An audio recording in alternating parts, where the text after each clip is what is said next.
आज की क्लास में हम जानेंगे एक बहुत ही शानदार कॉन्सेप्ट के बारे में। देखिए क्वेश्चन आपके सामने लिखा हुआ है, कुछ व्यक्ति तथा समान संख्या में घोड़े कहीं जा रहे हैं। आधे व्यक्ति घोड़ों की पीठ पर बैठे हैं, आधे पैदल चल रहे हैं। यदि जमीन पर पैरों की कुल संख्या 70 हो तो बताइए घोड़े कितने हैं। ऐसे सवालों में बच्चे बहुत परेशान होते हैं, एक्स मानने लग जाते हैं, वाई मानने लग जाते हैं, ए बी मानने लग जाते हैं। हम बताएंगे इस सवाल को आप कैसे कर सकते हैं। इस सवाल में आप संसार की कोई संख्या मानेंगे, वही उत्तर आएगा। देखिए कह रहा है कुछ व्यक्ति तथा समान संख्या में घोड़े, मतलब जितने आदमी हैं, ठीक है, जितने आदमी हैं उतने ही घोड़े। जितने आदमी, ये तो लिखा कुछ व्यक्ति तथा समान संख्या में घोड़े, यानी जितने आदमी हैं उतने ही घोड़े। तो हम अपने मन से संसार की कोई संख्या मान लेंगे। अब देखिए कह रहा है कि आधे व्यक्ति घोड़ों की पीठ पर बैठे, आधे पैदल चल रहे। समझना बात को, जैसे आप ये मानोगे कि 10 आदमी हैं, 10 एक घोड़े हैं, तो क्या है कि अगर 10 आदमी हैं 10 घोड़े हैं, इसका मतलब 10 घोड़े में तो 5 आदमी घोड़ों की पीठ पर बैठे हैं और 5 पैदल चल रहे हैं। समझ में आ रही ना बात। 5 आदमी घोड़ों की पीठ पर बैठे हैं और 5 पैदल चल रहे हैं, ठीक है। लेकिन एक चीज और याद आप रखेंगे कि हम सम संख्या में से संसार की कोई भी संख्या मान सकते हैं। सम में, विषम में काहे नहीं मानेंगे, क्योंकि अगर आपने सोचो अगर आपने 3 माना तो इसका मतलब ये हो जाएगा कि 1.5 आदमी पैदल चल रहे हैं और 1.5 आदमी ऊपर बैठे हैं, ठीक है। तो ये तो संभव नहीं ना, 1.5 आदमी कैसे ऊपर बैठ सकते हैं। अगर आप 5 मानेंगे तो इसका मतलब हो जाएगा कि 2.5 आदमी पैदल चल रहे हैं और 2.5 आदमी घोड़ों के ऊपर बैठे हैं। अब कोई कहेगा कि सर लंगड़ा व्यक्ति हो सकता है, तो लंगड़ा व्यक्ति ऐसे अपने मन से नहीं मान लेंगे, तो सवाल में दिया होगा ना कि लंगड़ा व्यक्ति है, तब मानेंगे। तो हम सम में से संसार की कोई संख्या मान सकते हैं। देखो हम बताते हैं, आप 2 से स्टार्ट करकर मैं 2 मान लिया कि 2 ही घोड़े हैं और 2 ही आदमी हैं। हमने मान लिया कि 2 ही घोड़े हैं और 2 ही आदमी हैं। अब सुनिए, अब आगे क्या दिया हो कि आधे व्यक्ति पैदल चल रहे हैं और आधे व्यक्ति पैदल चल रहे हैं और आधे व्यक्ति घोड़ों की पीठ पर बैठे हैं, ठीक है। अगर 2 घोड़े हैं तो जमीन पर इनके कितने पैर चल रहे होंगे, एक घोड़े के 4 पैर, तो 2 के कितने आ जाएंगे 8। और अगर 2 आदमी हैं इसका मतलब एक पैदल चल रहा है और एक घोड़े की पीठ पर बैठा है। ये तो सवाल में बोला है कि जितने व्यक्ति हैं उनमें से आधे घोड़े की पीठ पर बैठे हैं और आधे पैदल चले। तो हमने माना कि अगर 2 घोड़े हैं तो जमीन पर तो इनके पैर 8 चल रहे होंगे। और अगर 2 व्यक्ति हैं तो इसका मतलब यह है कि एक व्यक्ति घोड़े की पीठ पर बैठा है और एक पैदल चल रहा है। तो अगर एक पैदल चल रहा है तो उसके जमीन पर कितने पैर चल रहे हैं, एक आदमी के 2 पैर। ये हमने निकाला है जमीन पर पैर। अब आप पूछो सर जमीन पर पैर काहे नहीं निकाले, घोड़ों पर पैर काहे निकाले। तो जमीन पर पैर इसलिए निकाले हैं कि सवाल में दिया है जमीन पर पैरों की कुल संख्या 70 है। अगर ये दिया होता कि जो है तो घोड़ों के ऊपर की संख्या दिया होता तो हम ऊपर वाले लिख लेते हैं। बात समझ में आ रही ना। ये दिया कि जमीन पर पैरों की कुल संख्या 70, तो हमने जो माना है उसके अकॉर्डिंग निकाल लिया। हमने माना कि अगर 2 घोड़े हैं तो इसका मतलब इनके एक घोड़े के 4 पैर, 2 घोड़े के 8 पैर जमीन पर चल रहे होंगे। और अगर 2 घोड़े हैं, 2 ही आदमी हैं, एक आदमी जमीन पर, एक आदमी ऊपर बैठा है और एक आदमी नीचे चल रहा है, तो एक आदमी के कितने पैर चल रहे हैं, 2 पैर। टोटल कितने हो गए 8 2 10। सवाल में दिया 70, 10 बराबर 70 के, तो एक की वैल्यू क्या आ जाएगी 7। 2 माना है 2 से गुणा, यानी कि 14 आदमी हैं और 14 ही घोड़े हैं। अरे 2 बराबर माने ना, तो जितने आदमी होंगे उतने ही घोड़े होंगे। तो 7 दूनी 14, यानी कि 14 आदमी हैं और 14 ही घोड़े हैं, ठीक है। हम आपको और कोई संख्या मान के बताते हैं। जैसे कि आप 2 मान लिया, जैसे आप 10 मान लेते हैं, आप 10 मान लेते हैं, आप मान लेते हैं कि 10 घोड़े हैं और 10 आदमी हैं, ठीक है। कि विषम इसलिए नहीं मान रहे हैं क्योंकि अगर आप विषम मानोगे तो ये हो जाएगा कि 5 मानोगे 2.5 आदमी ऊपर बैठे, 2.5 नीचे चल रहे, वो अजीब लगेगा, ठीक है। हालांकि उत्तर आ जाएगा। देखिए अगर 10 घोड़े हैं तो जमीन पर इनके कितने पैर चल रहे हैं, 10 चौक 40 पैर। एक घोड़े के 4, तो 10 के कितने, 10 चौक 40। अब 10 अगर आदमी है तो इसका मतलब यह है कि 5 घोड़ों की पीठ पर बैठे हैं और 5 पैदल चल रहे हैं। तो 5 आदमी के कितने पैर चलेंगे, एक आदमी के 2 पैर, तो 5 के कितने 10 पैर। टोटल कितने हो गए 10 और 40 50। सवाल में कितने दिए 70।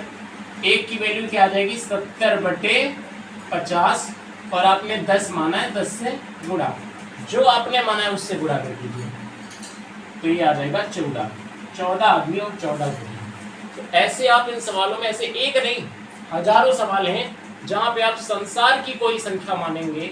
एक ऐसा सवाल नहीं, ऐसा अर्थमेटिक में हजारों सवाल हैं जहां आप संसार की कोई संख्या मानेंगे, सवाल का उत्तर वही आएगा, कोई फर्क नहीं पड़ेगा।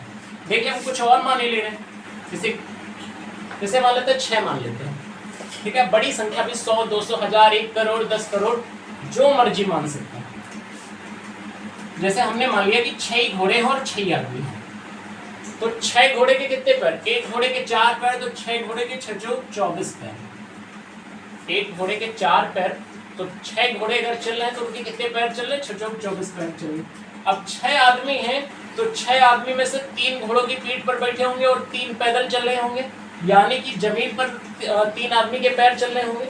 6 आदमी हैं तो 6 में 3 घोड़ों की पीठ पर बैठे होंगे और 3 जमीन पर चल रहे होंगे। तो जमीन पर अगर 3 आदमी चल रहे हैं तो उनके कितने पैर चल रहे हैं? एक आदमी के 2 पैर, तो 3 आदमी के 3 दूनी 6 पैर, है ना। 6 और 24 टोटल कितने पैर हो गए? 30। सवाल में कुल कितने दिए हैं? 70 पैर दिए हैं जमीन पर। एक की वैल्यू क्या आ जाएगी? 70/30 और इंटू 6 माना है तो 6 से गुणा, जो माना है 20 से गुणा करेंगे। 0 से 0 काट लिया, 3 दूनी 6, 7 दूनी 14, ठीक है। उम्मीद करते हैं बात आपको समझ में आई होगी। आप कोई संख्या मानेंगे संसार में वही उत्तर आएगा, कोई फर्क नहीं पड़ेगा। एक और सवाल देखते हैं।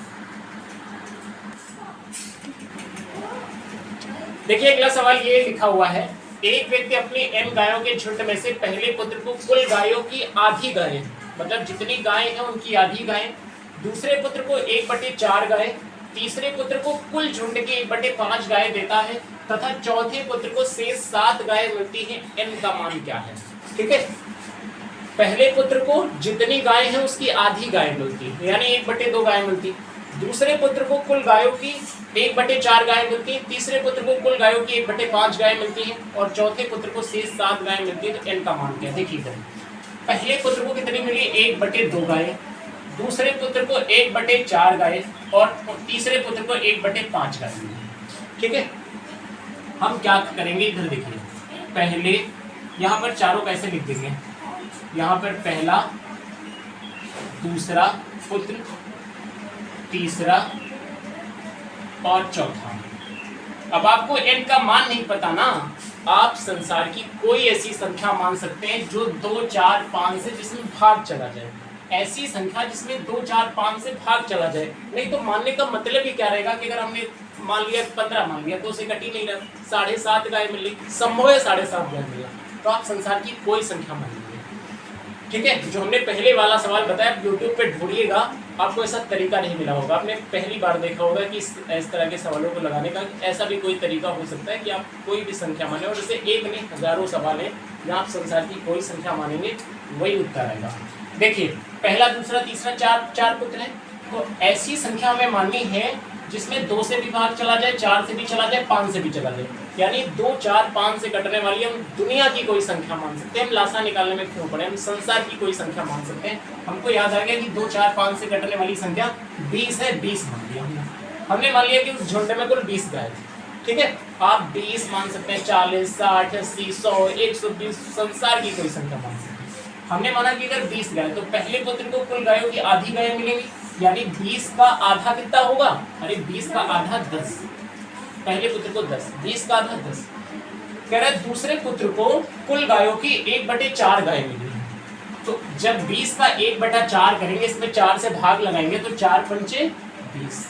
तीसरे पुत्र को कुल गायों की 1/5 गायें मिली हैं, टोटल 20 है, 20 का 1/5 करेंगे कितना आएगा?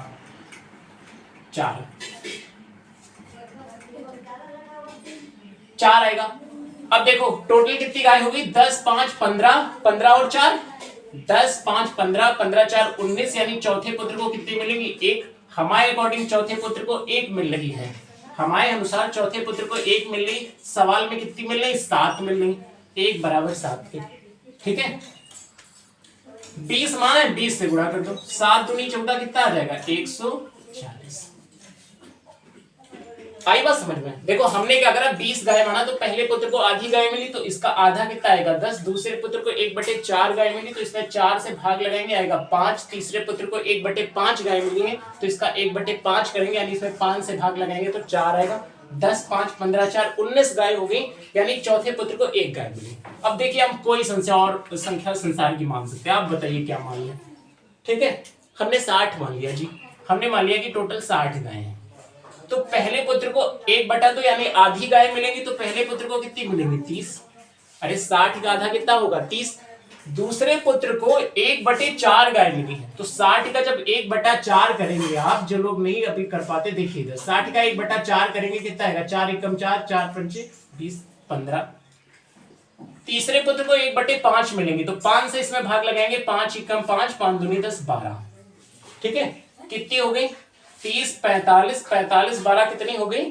57। 30 और 15, 45, 45 और 12, 57, यानी चौथे के लिए कितनी मिलेंगी? 3। चौथे के लिए कितनी मिलेंगी? 3। यहाँ पर 3 मिल रही, सवाल में मिल रही 7। 3 बराबर 7 के, 1 बराबर 7/3 के। अरे यहाँ पर हमें अकॉर्डिंग 3 मिल रही, सवाल में 7, 1 बराबर कितना आएगा? इसके बटे में चला जाता है। ठीक है, यहाँ पर चौथे को 3 मिल रही, सवाल में कितनी मिल रही? 7। 3 बराबर 7 के, 1 बराबर 7/3 के, और 60 माना 60 से गुणा कर दीजिए। 3 दूनी 6, 7 दूनी 14, 140। तो आप 2, 4, 5 से कटने वाली संसार की कोई संख्या, पेपर में दिमाग काम नहीं करता ना, क्या माने, कोई संख्या संसार की मानेंगे, वही उत्तर आएगा। ठीक है, उम्मीद करते हैं आपको समझ में आया होगा। एक सवाल हम